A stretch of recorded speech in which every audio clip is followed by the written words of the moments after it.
had the same thing to parishioners. I really would say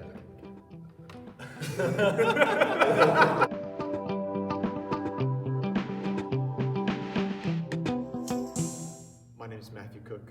I'm in First Theology up at Mundelein Seminary. It's about an hour north of Chicago. And I've been in seminary for now, this would be my 4th year in seminary. My name is Demel. I am in my 1st year of seminary. I'm in pre-theology. So I'm at Kenrick Glennon Seminary in St. Louis. My name is Isaac Elpers. I am I'm in second year of college at St. Joseph House Formation here in Wichita. And this is my 2nd year of seminary. I went right out of high school.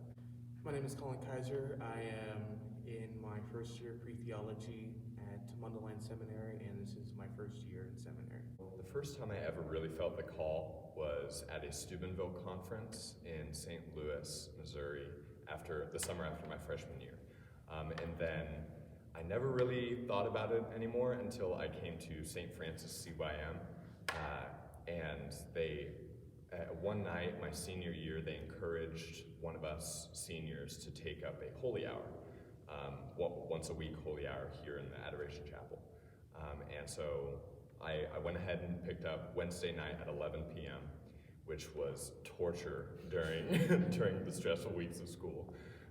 But it was the most fruitful hour of the week. It was the hour that got me through the difficult weeks. It was the time of the week that I look forward to the most.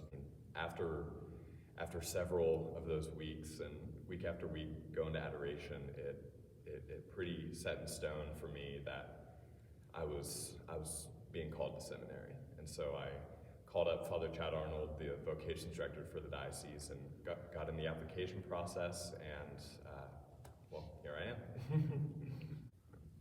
Oh, I gotta go there? Yeah, Sure. you got it, man. So probably, I've probably been my story is more like me avoiding the call to seminary for many years. I probably, all the way back in high school, I could probably point to when I first felt that God was kind of making me think about, hey, you should think about the seminary and the priesthood. And I was like, no, that's way too scary. And so I did the prudent thing, which is not the prudent thing at all, and avoided it at all costs. And so I went to K-State to get a degree in civil engineering. And honestly, when I think back on it, I kind of know that the Lord meant for me to go to Kansas State because it was a really fruitful time. I really grew my faith. I made incredible friendships. And it was at that point I remember going to a Sikh conference which one was it? Indianapolis. And there was a speaker there that said, for a guy's talk, that said, the world doesn't need more half disciples. We need full disciples of men.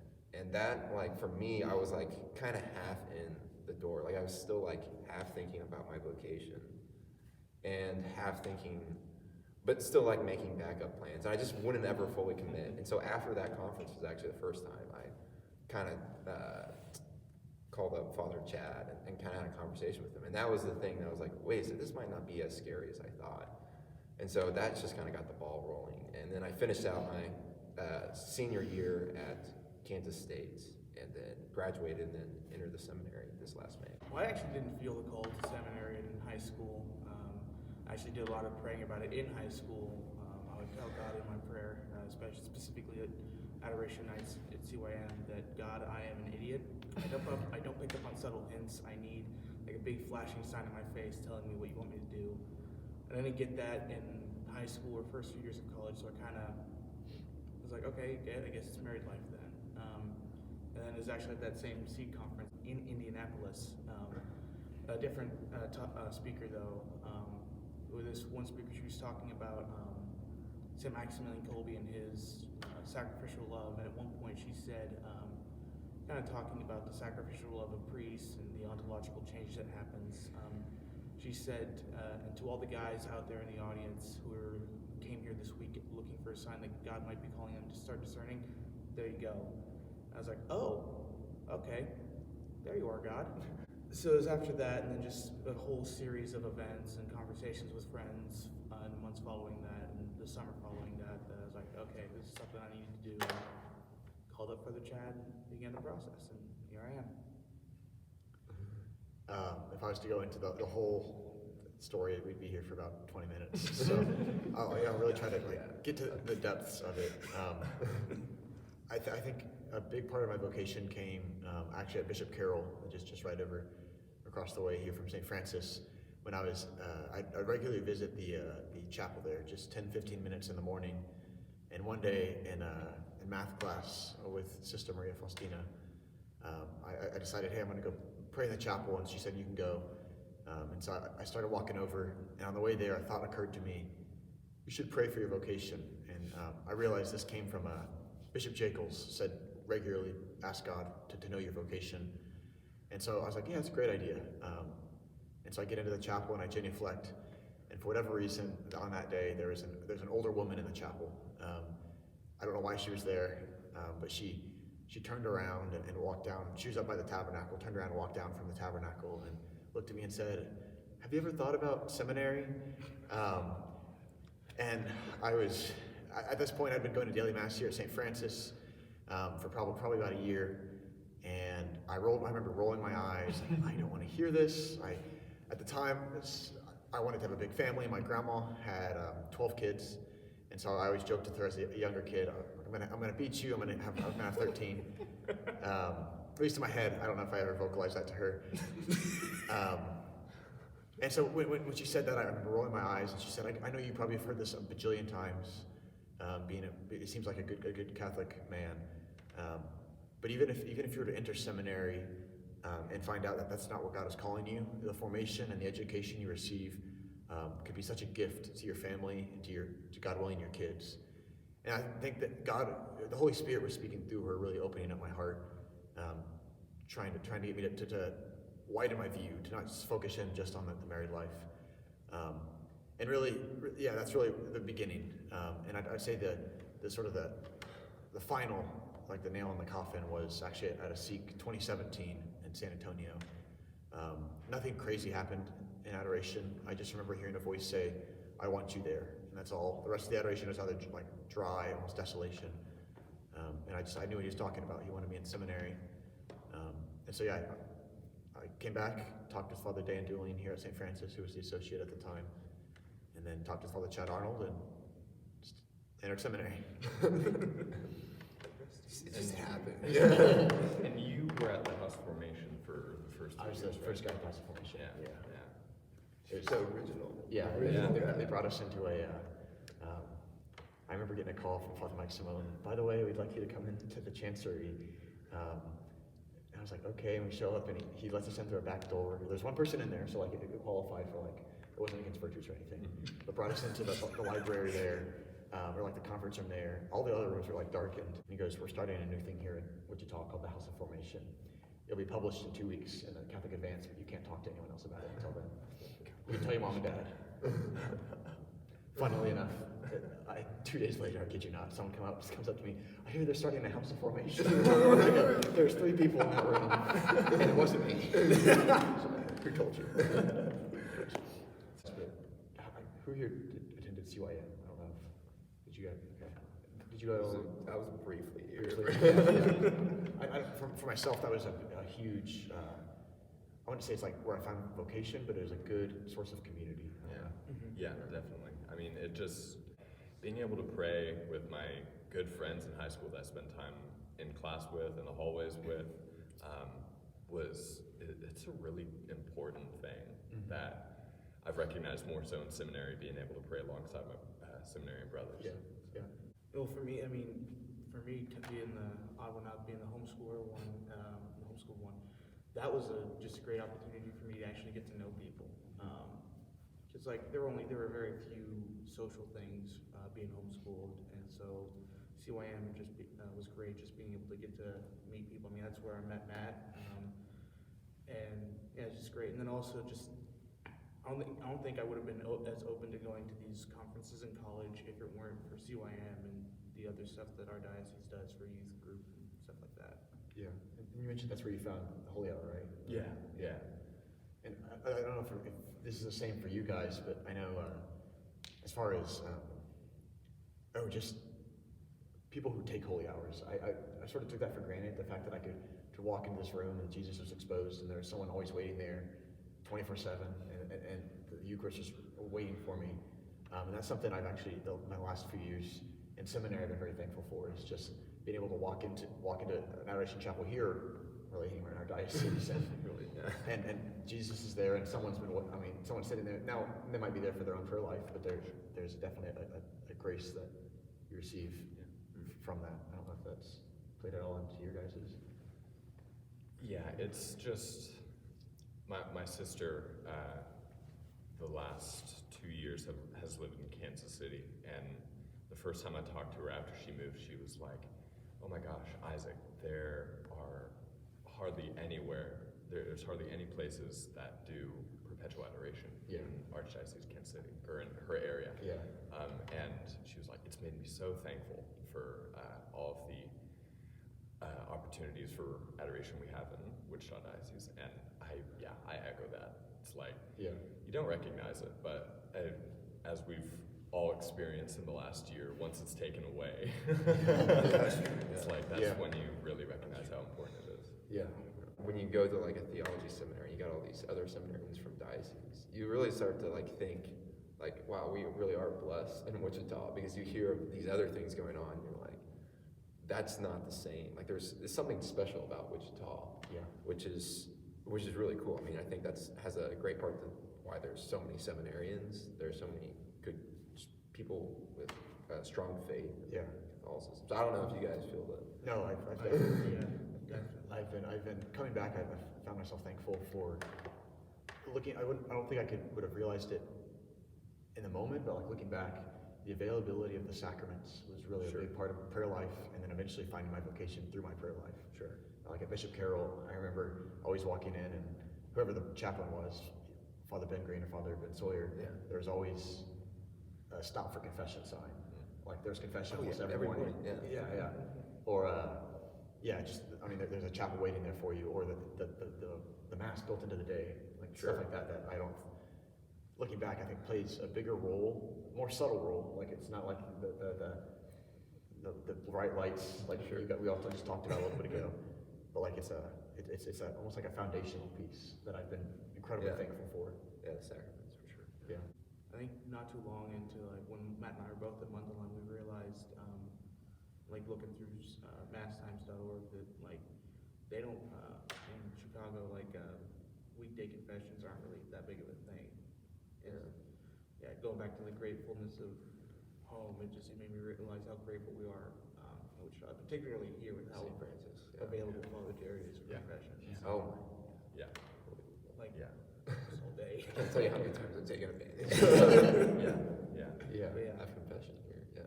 We were talking about the prayer, I guess, the regular in and outs of prayer that we've all sort of experienced, granted each of us in different ways. I guess what would you suggest for like a guy who's looking?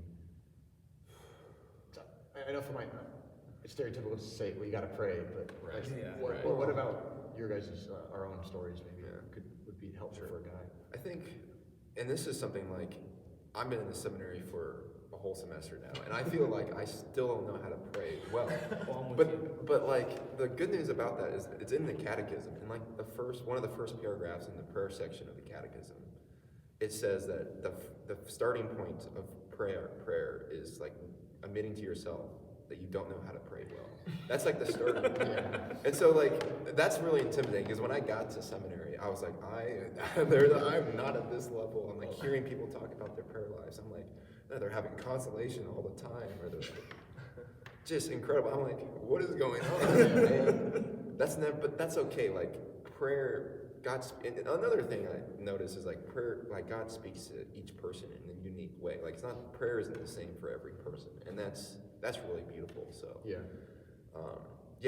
don't get intimidating if you feel like I'm not at this certain level of prayer yet, because that's like, that was a big problem with me. I kind of got to like a comparison. I always find myself in seminary always looking back, like the last semester. I'm like, I never thought I would get this far. Like, I never thought I would have grown as much as I have. Sure. And certainly that's grace of God. At least I'm good, but I'm not that good. His grace is, the good and the scary part, this is sort of the same thing in seminary, is you have to face, I think he used just like the faults in your own self. You have to face the faults in your own self, and that can sometimes be ugly and frustrating. Sure. But also at the same time, it's rewarding if you actually like confront it and and really charge into it and admit these are your faults. So I guess I don't know. I don't know where I was going with that. It's okay. I see prayer as it really, this year, my second year of seminary, has really helped point out what exactly prayer is. It's a relationship. Sure. It is, and it's especially for seminarians in formation for the priesthood, but not just them, for every single person. It's so important to have that just relationship with Christ as the basis of your life. I think Father Hockey, who was here as a missionary priest, in confession, he would always say, every minute of your day, every moment of your day without Christ included is at best a waste of time. And I think of that a lot.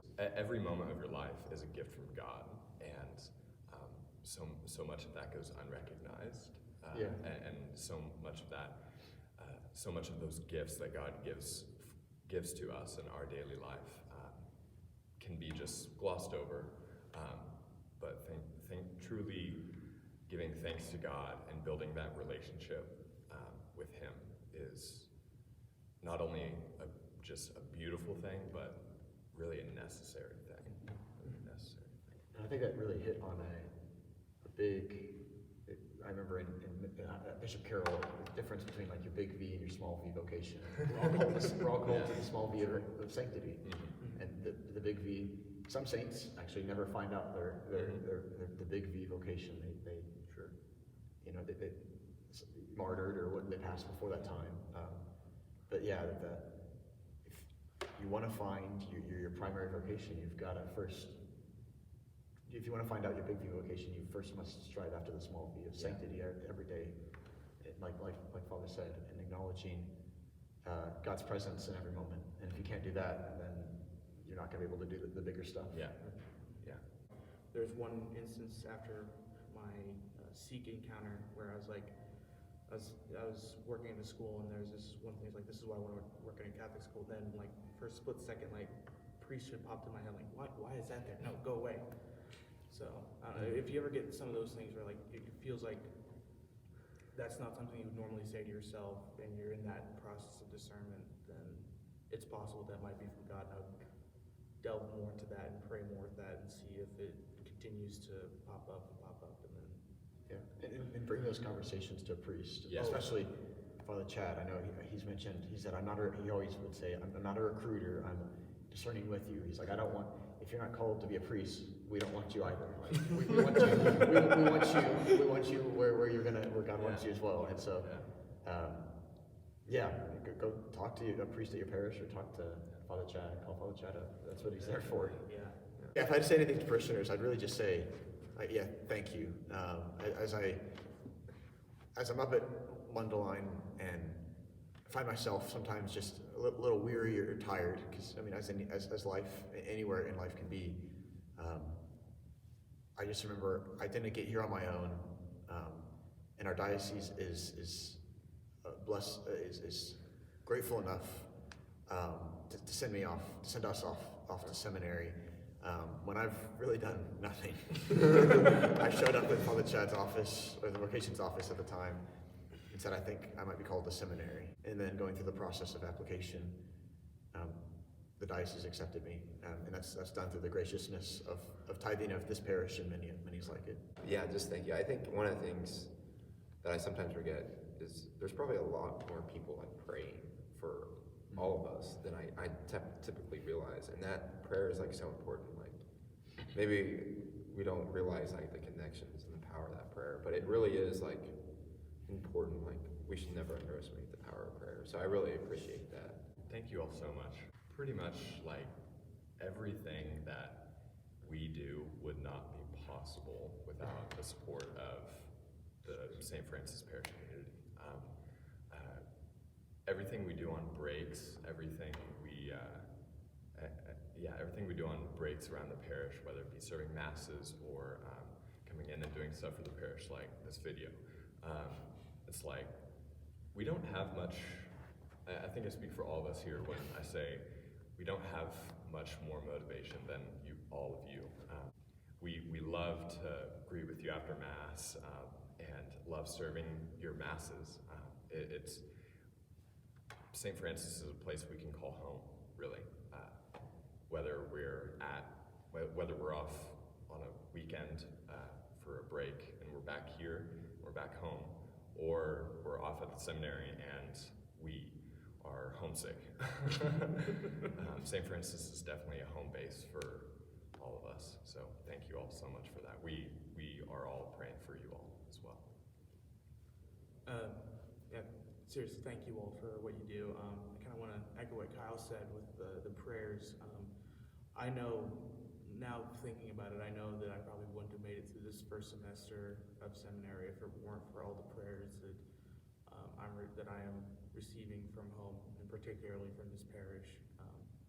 So thank you so much for that, and just for being so welcoming as I come back. And it truly has been a joy coming back and seeing that, like, oh yeah, people know me, and it's great. So thank you.